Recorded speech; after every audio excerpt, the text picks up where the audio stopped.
జనరల్గా వాటర్ కూడా ఒకేసారి సడన్గా బాగా కూల్గా తీసుకోవడం అంత మంచిది కాదు.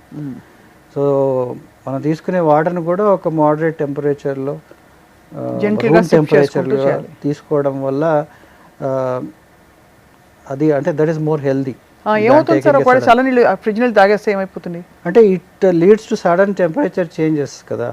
So with in the internal body and the external temperature surface, and also it can stimulate more acid production and then that can lead to more. So అసిడిటీకి రాకూడదు కాబట్టి, షుగర్ స్పైక్స్ ఉండకూడదు కాబట్టి కార్బోనేటెడ్ బెవరేజెస్ని అవాయిడ్ చేయమంటారు మీరు? తప్పకుండా, కంప్లీట్గా. So ఈ మరి సమ్మర్లో ఆబ్వియస్లీ తాగడానికి మీరు అన్నట్టు, అలాగే ఎప్పుడు దప్పిక ఉన్నా కూడా తీర్చుకోవడానికి ఉత్తమం మంచినీళ్ళు రూమ్ టెంపరేచర్లో.